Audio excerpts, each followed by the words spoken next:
আসসালামু আলাইকুম ওয়া রাহমাতুল্লাহি ওয়া বারাকাতুহু। ইন্নাল হামদালিল্লাহ নাহমাদুহু ওয়া নুসাল্লি আলা রাসূলিহিল কারীম। আম্মা বা'দ। সমস্ত প্রশংসা, সমস্ত গুণগান ও সমস্ত গুণকীর্তন সেই মহান করুণাময় আল্লাহ তাবারক ওয়া তাআলার জন্য, যিনি আমাদেরকে দিন সম্পর্কে কিছু আলোচনা করার তৌফিক দান করেছেন। তার জন্য তাঁর শুকরিয়া স্বরূপ বলি আলহামদুলিল্লাহ। ও দরুদ ও সালাম প্রেরণ করি সেই মহানবীর প্রতি, যিনাকে আল্লাহ তাবারক ওয়া তাআলা দুনিয়াবাসীর জন্য রহমত স্বরূপ পাঠিয়েছিলেন। সকলে বলি সাল্লাল্লাহু আলাইহি ওয়াসাল্লাম। আজকে আলোচনার বিষয় হচ্ছে কিয়ামুল লাইলের নিয়মাবলী। কিয়ামুল লাইলের নিয়ম কি আছে সেই বিষয়ে। যে ব্যক্তি রাতে নামাজ পড়তে ইচ্ছুক তার জন্য নিম্নের কাজগুলো সুন্নাত। যে ব্যক্তি রাতে নামাজ পড়তে ইচ্ছুক তার জন্য নিম্নের কাজগুলো সুন্নাত। নম্বর 1, ঘুমাবার সময় রাতে ঘুম থেকে উঠে নামাজ পড়বে বলে নিয়ত করা। 1 নম্বর হচ্ছে ঘুমাবার সময় রাতে ঘুম থেকে উঠে নামাজ পড়বে বলে নিয়ত করা।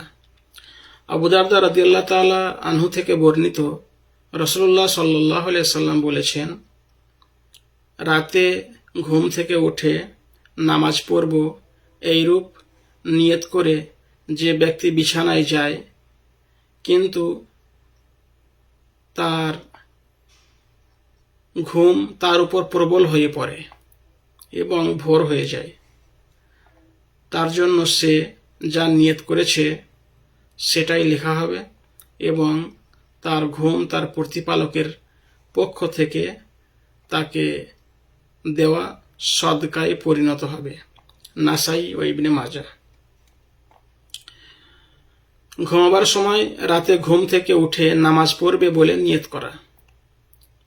আবু দারদা রাদিয়াল্লাহু তাআলা আনহু থেকে বর্ণিত, রাসূলুল্লাহ সাল্লাল্লাহু আলাইহি সাল্লাম বলেছেন, রাতে ঘুম থেকে উঠে নামাজ পড়ব এইরূপ নিয়ত করে যে ব্যক্তি বিছানায় যায় কিন্তু তার ঘুম তার উপর প্রবল হয়ে পড়ে এবং ভোর হয়ে যায়, মানে তার ঘুমটা এত চলে এসেছে সে ঘুম থেকে আর উঠতে পারেনি, ভোর হয়ে গেছে, মানে ফজর হয়ে গেছে, তার জন্য সে যা নিয়ত করেছে সেটা লেখা হবে। সে যে উঠে নামাজ পড়বে বলে কিয়ামুল লাইল করবে বলে নিয়ত করেছিল, সেই নিয়ত করার কারণে তার যে প্রতিদান সেটা তার জন্য তার আমলনামায় লেখা হবে এবং তার ঘুম তার প্রতিপালকের পক্ষ থেকে তাকে দেওয়া সদকায় পরিণত হবে এবং তার যে ঘুমটা সেটা সদকা হিসাবে পরিণত হবে। নাসাই ইবনে মাজাহ। নম্বর 2, ঘুম থেকে যখন জাগবে তখন চেহারা থেকে ঘুমের জড়তা মুছে ফেলবে। নম্বর 2, ঘুম থেকে যখন জাগবে তখন চেহারা থেকে ঘুমের জড়তা মুছে ফেলবে, দাঁত পরিষ্কার করবে, তারপর আকাশের দিকে তাকাবে এবং রাসূল সাল্লাল্লাহু আলাইহি সাল্লাম থেকে যে দোয়া বর্ণিত হয়েছে তা পড়বে।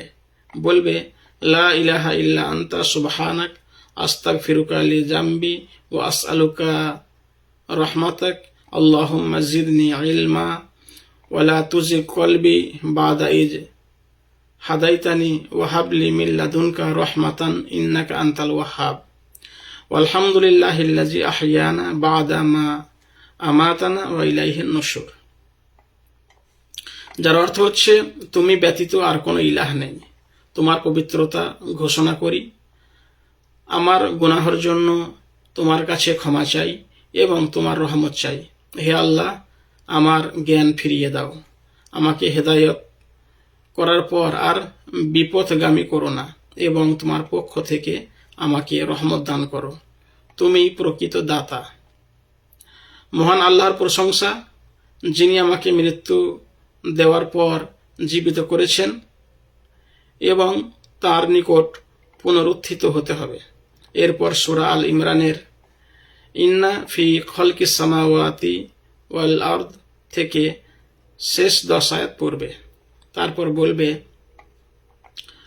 আল্লাহুম্মা লাকাল হামদু আনতা নূরুস সামাওয়াতি ওয়াল আরদি ওয়া মান ফীহিন ওয়া লাকাল হামদু আনতা কাইয়্যিমুস সামাওয়াতি ওয়াল আরদি ওয়া মান ফীহিন ওয়া লাকাল হামদু আনতাল হাক্কু ওয়া ওয়া'দুকাল হাক্কু ওয়া লিকাউকা হাক্কুন ওয়াল জান্নাতু হাক্কুন ওয়ান নারু হাক্কুন ওয়ান নাবিয়্যুনা হাক্কুন ওয়া মুহাম্মাদুন হাক্কুন ওয়া সাআতু হাক্কুন আল্লাহুম্মা লাকা আসলামতু ওয়া বিকা আমানতু ওয়া আলাইকা তাওয়াক্কালতু ওয়া ইলাইকা আনাবতু ওয়া বিকা খাসামতু ওয়া ইলাইকা হাকামতু ফাগফিরলি মা কদ্দামতু ওয়া মা আখারতু ওয়া মা আসরারতু ওয়া মা আ'লানতু আনতাল্লাহু লা ইলাহা ইল্লা আনতা। যার অর্থ হচ্ছে, হে আল্লাহ, তোমার জন্য যাবতীয় প্রশংসা। তুমি আকাশ, পৃথিবী ও এর মধ্যে যা কিছু আছে তার আলো। তোমার জন্য প্রশংসা। তুমি আকাশ ও পৃথিবীর রক্ষক। তোমার জন্যই সমস্ত প্রশংসা। তুমি সত্য, তোমার ওয়াদা সত্য, তোমার সাক্ষাৎ সত্য, বেহেশত সত্য, দোজখ সত্য, নবীগণ সত্য, মুহাম্মদ সাল্লাল্লাহু আলাইহি সাল্লাম সত্য, কিয়ামত সত্য। হে আল্লাহ, তোমার নিকট আত্মসমর্পণ করেছি, তোমার প্রতি ঈমান এনেছি, তোমার উপর নির্ভর করেছি, তোমার প্রতি অনুগত হয়েছি, তোমার নিকটই বিচার চাই। তুমি আমার আগের পিছনের গোপন ও প্রকাশ্য সমস্ত গুনাহ মাফ করে দাও। তুমি আল্লাহ, তুমি ব্যতীত আর কোনো ইলাহ নেই। নম্বর 3, প্রথম 2 রাকাত সংক্ষিপ্ত নামাজ দ্বারা শুরু করবে। 3 নম্বর হচ্ছে প্রথম 2 রাকাত সংক্ষিপ্ত নামাজ দ্বারা শুরু করবে, তারপর যত ইচ্ছা নামাজ পড়বে। আয়েশা রাদিয়াল্লাহু তাআলা আনহা বলেছেন, রাসূলুল্লাহ সাল্লাল্লাহু আলাইহি সাল্লাম যখন রাতের নামাজ শুরু করতেন তখন সংক্ষিপ্ত 2 রাকাত দিয়ে শুরু করতেন। আবু হুরায়রা রাদিয়াল্লাহু তাআলা আনহু বলেছেন, রাসূলুল্লাহ সাল্লাল্লাহু আলাইহি সাল্লাম বলেছেন, তোমাদের কেউ যখন রাতে নামাজ পড়তে ইচ্ছা করবে তখন হালকা 2 রাকাত দিয়ে শুরু করবে। মুসলিম। নম্বর 4, পরিবারকে জাগানো। নম্বর 4, পরিবারকে জাগানো। আবু হুরায়রা রাদিয়াল্লাহু তাআলা আনহু বলেন, রাসূলুল্লাহ সাল্লাল্লাহু আলাইহি সাল্লাম বলেছেন, আল্লাহ সেই ব্যক্তির প্রতি রহম করুন যে রাতে জেগে নামাজ পড়ল এবং স্বীয় স্ত্রীকে জাগালো। স্ত্রী যদি উঠতে না চায় তবে তার মুখে পানি ছিটিয়ে দেয়। রাসূলুল্লাহ সাল্লাল্লাহু আলাইহি সাল্লাম আরো বলেছেন, কোনো ব্যক্তি যখন রাতে তার স্ত্রীকে জাগায় অতঃপর উভয়ে নামাজ পড়ে অথবা উভয়ে একসাথে 2 রাকাত নামাজ পড়ে, তাদেরকে জিকিরকারী পুরুষদের ও জিকিরকারী নারীদের অন্তর্ভুক্ত বলে লেখা হবে। আবু দাউদ। উম্মে সালামা রাদিয়াল্লাহু তাআলা আনহা বলেছেন, একদিন রাতে রাসূলুল্লাহ সাল্লাল্লাহু আলাইহি সাল্লাম ঘুম থেকে জাগলেন এবং বললেন, সুবহানাল্লাহ, আজকের রাতে কি মনোমুগ্ধকর জিনিস নাজিল হয়েছে, কি রত্ন ভাণ্ডার নাজিল হয়েছে। গৃহবাসিনীদের কে জাগাবে? পৃথিবীতে পোশাকবৃত অনেকেই কিয়ামতের দিন নগ্ন থাকবে। পৃথিবীতে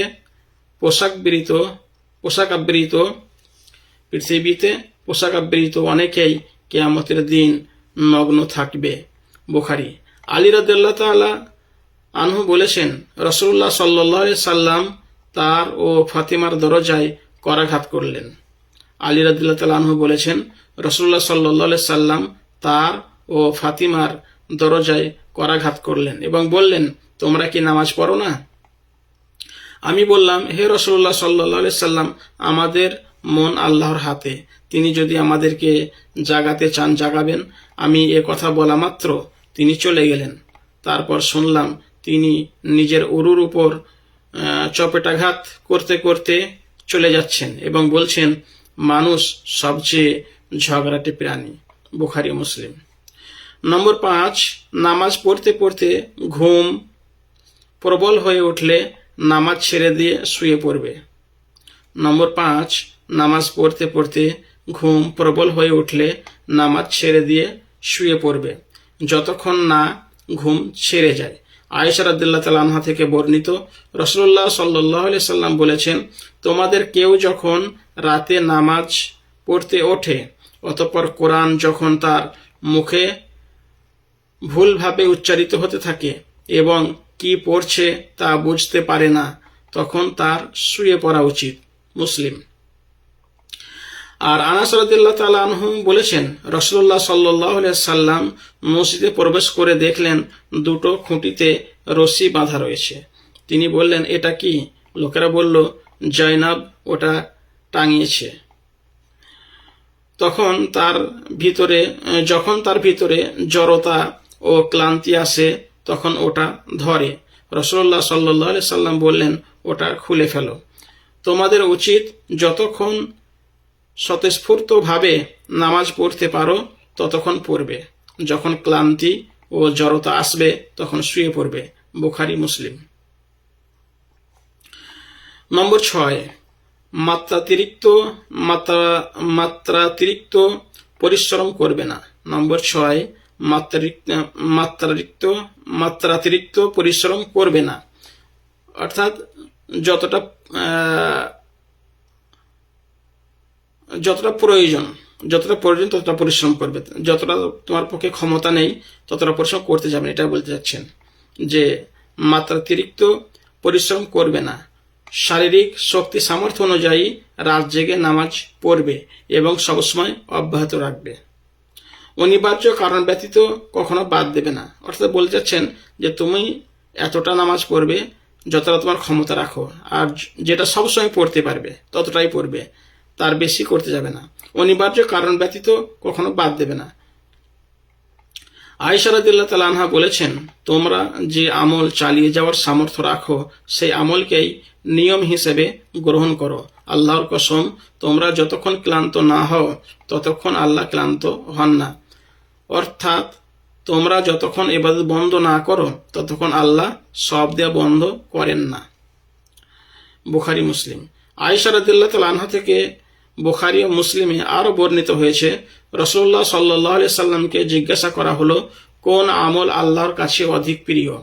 তিনি বললেন, যে আমল নিয়মিত করা হয় যদিও তা পরিমাণে কম হয়। মুসলিমে আয়েশা রাদিয়াল্লাহু তাআলা আনহা থেকে বর্ণিত হয়েছে, রাসূলুল্লাহ সাল্লাল্লাহু আলাইহি সাল্লাম যে কাজই করতেন নিয়মিতভাবে ও স্থায়ীভাবে করতেন।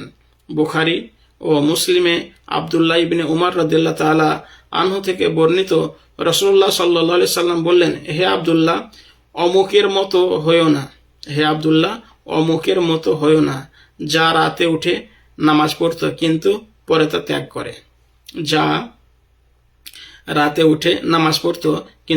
তা ত্যাগ করে। বুখারী ও মুসলিম আব্দুল্লাহ ইবনে মাসউদ রাদিয়াল্লাহু তাআলা আনহু থেকে বর্ণনা করেছেন, রাসূলুল্লাহ সাল্লাল্লাহু আলাইহি সাল্লামের সামনে এক ব্যক্তির কথা আলোচিত হলো। সে সকাল পর্যন্ত ঘুমিয়েছিল।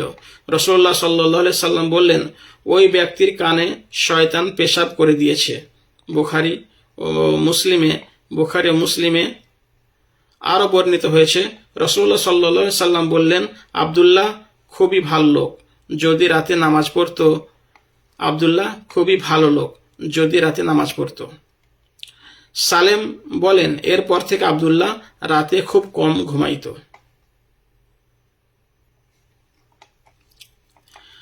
কিয়ামুল লাইলের সময় রাতের নামাজ রাতের প্রথম ভাগে, মধ্যভাগে বা শেষ ভাগে পড়া যায়। কিয়ামুল লাইলের সময় হচ্ছে রাতের নামাজ রাতের প্রথম ভাগে, মধ্যভাগে ও শেষ ভাগে পড়া যায়, যদি তা ঈশার নামাজের পরে হয়। আনাস রাদিয়াল্লাহু তাআলা আনহু রাসূল সাল্লাল্লাহু আলাইহি সাল্লামের নামাজের বিবরণ দান প্রসঙ্গে বলেছেন, আমরা যখনই রাতে রাসূল সাল্লাল্লাহু আলাইহি সাল্লামকে নামাজরত দেখতাম।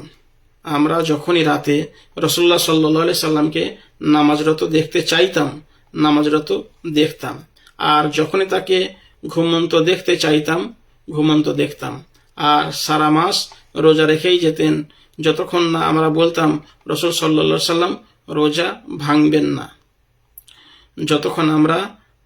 যতক্ষণ না আমরা বলতাম রাসূল সাল্লাল্লাহু আলাইহি সাল্লাম রোজা ভাঙেন না, মানে যখন বলে রাসূল সাল্লাল্লাহু আলাইহি সাল্লাম রোজা ভাঙেন না তখনই তিনি ভাঙতেন। যেই বলতাম অমনি ভাঙতেন আর রোজা ভাঙতেই থাকতেন যতক্ষণ না আমরা বলতাম তিনি রোজা রাখেন না, আর রোজা ভাঙতেই থাকতেন যতক্ষণ না আমরা বলতাম তিনি রোজা রাখেন না। আহমদ, বুখারী, নাসাই। হাফিজ ইবনে হাজার বলেছেন রাসূল সাল্লাল্লাহু আলাইহি সাল্লামের তাহাজ্জুদের কোনো নির্দিষ্ট সময় ছিল না, বরং যখনই সম্ভব হতো তাহাজ্জুদ পড়তেন। তাহাজ্জুদের সর্বোত্তম সময় কোনটি? তাহাজ্জুদের সর্বোত্তম সময় কোনটি?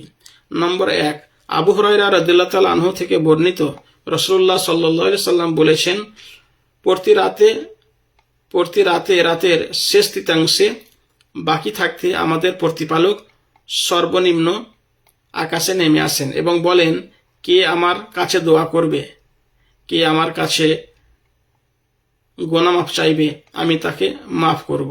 সবকটা সহিহ হাদিস গ্রন্থ। আচ্ছা, আজকে এই পর্যন্ত থাক, এরপর একটা লম্বা আছে। যাই হোক, আল্লাহ তাবারক ওয়া তাআলা আমাদের সকলকে কিয়ামুল লাইল অর্থাৎ তাহাজ্জুদ নামাজ, কিয়ামুল লাইল যাই বল না কেন, আমাদের সকলকে পড়ার তৌফিক দান করুন এবং আমাদের সকলের জীবনের জানা অজানা গুনাহগুলো মাফ করুন। রাতের অন্ধকারে দিনের আলোতে চলতে ফিরতে উঠতে বসতে জেনে বুঝে না বুঝে যত রকম গুনাহ করেছি সমস্ত গুনাহগুলোকে মাফ করুন এবং আমাদের আত্মীয়স্বজন, পাড়া প্রতিবেশী, মা বাপ, ভাই বোন যারা দুনিয়া ছেড়ে চলে গেছে তাদের প্রত্যেককে মাফ করুন, ক্ষমা করুন এবং আমাদের জীবনের সমস্ত জায়েজ মাকসাদগুলোকে পূরণ করুন। আমরা যারা ঋণ করেছি তাদের ঋণকে পরিশোধ করার তৌফিক দান করুন এবং আমরা যারা খাদ্য সংকটে ভুগছি আমাদের প্রত্যেককে হালাল রুজির ব্যবস্থা করে দিন এবং আমাদের জীবনের সমস্ত গুনাহগুলোকে মাফ করুন, ক্ষমা করুন, সমস্ত আমলগুলো কবুল করুন এবং আমাদের সঠিক পথে চলার তৌফিক দান করুন।